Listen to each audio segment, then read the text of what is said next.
Have you ever been surrounded by a group of people yet felt completely isolated, alone and lonely? Welcome to HPHY Healthy Practices Healthier You. Today we explore the surprising connection between chronic loneliness and your stroke risk.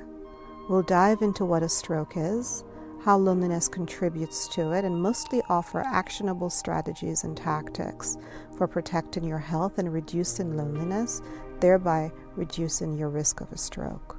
So what is a stroke? A stroke occurs when blood flow to the brain is interrupted, either due to a blocked artery, which is ischemic stroke, or a ruptured blood vessel, which is hemorrhagic stroke. Without oxygen-rich blood, the brain cells die quickly, leading to potential paralysis, speech difficulties, memory loss, and in severe cases, death. Maintaining healthy blood flow is crucial for preventing strokes. So how does loneliness increase the risk of a stroke? Chronic loneliness harms the body by elevating stress levels and activating harmful hormones like cortisol, which increases blood pressure and inflammation. These changes make the blood vessels more vulnerable to blockages or ruptures and increases the chances of a stroke. Loneliness can also weaken the immune system and contribute to unhealthy behaviors such as poor sleep, inactivity, and poor diet, all of which further heighten the stroke risk. Chronic loneliness increases stroke risk through mechanisms that also negatively impact cardiovascular health. Well, for one, it increases blood pressure and stress on the heart. Chronic loneliness triggers cortisol and other stress hormones, which raise blood pressure and strain the heart over time. Chronic loneliness also weakens your blood vessels, so you get a weakened vascular health. Consistent stress makes your blood vessels more vulnerable to damage, increasing the risk of both heart disease and a stroke. Chronic loneliness also impacts your heart health because of reduced social support.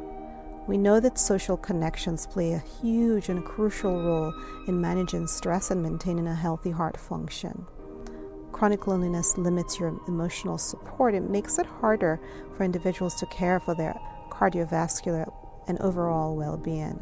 Let's just talk about a recent study around the relationship of a stroke and chronic loneliness.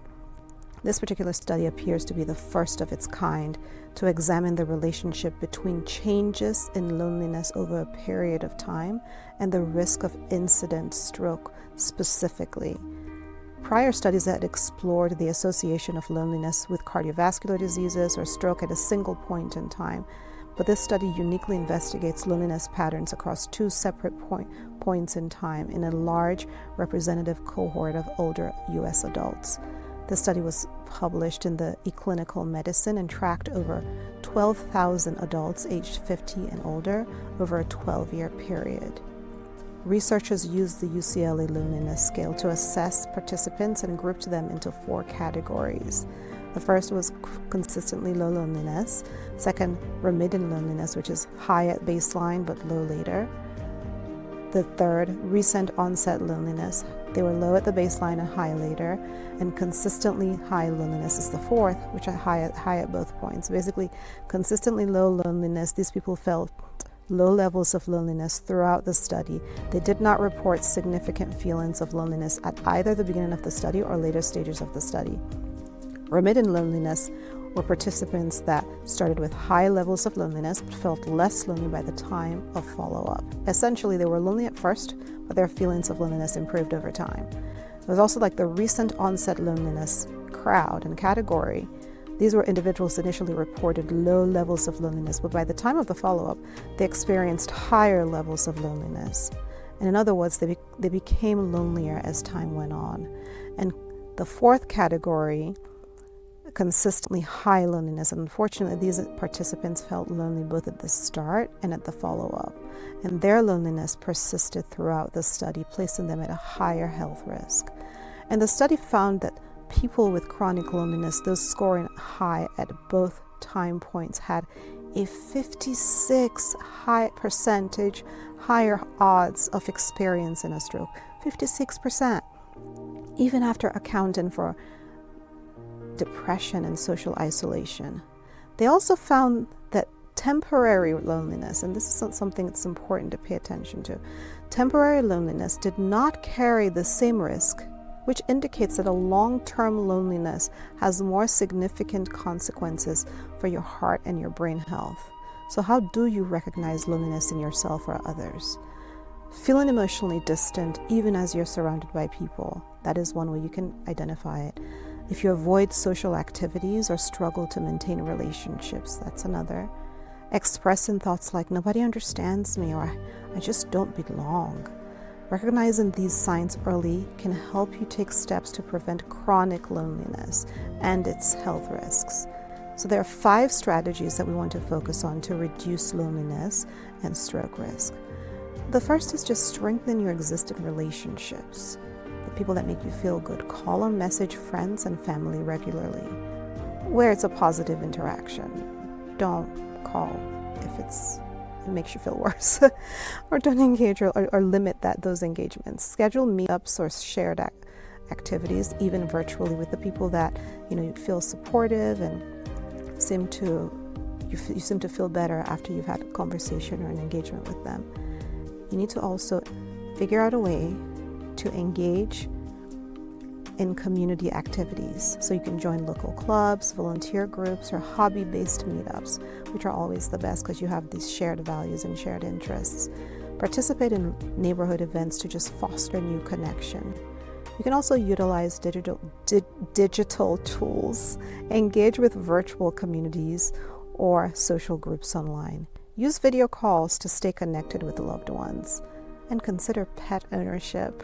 Caring for pets offer companionship and encourages physical activity. Pets help reduce stress and improve mental well-being. So find a way to exercise with others. Join walking groups or fitness classes to benefit both physical and social health. Exercise releases endorphins and promotes relaxation and social interaction. So we want to be able to find a way to exercise with others. Join walk-in groups or fitness classes to benefit both physical and social health. Let's also talk about the importance of regular mental health check-ins. Scheduling personal check-ins or conversations with a friend helps identify and address loneliness very early before it becomes chronic loneliness. Don't wait for others to reach out. Be proactive in making social connections. Even a short conversation can lift someone's mood and reduce feelings of isolation. Additional actions to prevent chronic loneliness include just practicing mindfulness, journaling, so you can reflect on your social needs, because some people need more than others. I personally am introverted, and I have friends and a sister who is very extroverted, so our needs differ on that, but we both have the same basic human needs. So reflect on your social needs and track emotional patterns to catch early signs of loneliness, and to do so earlier than later. Engage with a supportive friend, someone that you feel good around. Engage with structured group programs, so join a therapy or peer support groups that offer safe spaces for connection. Also, limit your passive screen time. Replace endless scrolling with meaningful online interactions, such as joining forums or participating in just these virtual events. Consider therapeutic interventions like cognitive behavioral therapy. If you've tried a lot of other things and they've not been successful, CBT or cognitive behavioral therapy can help you reshape negative thought patterns related to loneliness. Overall, you just have to take small steps to protect your health. Chronic loneliness is more than just an emotional state. It has serious implications for your heart and your brain health. This recent study is the first of its kind to examine this relationship, but I'm sure it won't be the last, between the changes in loneliness over a period of time and the risk of stroke. And we want to just make sure we take advantage of this information, because chronic loneliness just is associated with just a higher stroke risk, independent of a lot of other symptoms.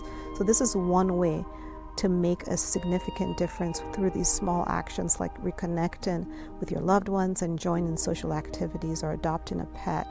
I mean, these seemingly simple activities can have a profound impact on reducing loneliness and improving your overall well-being.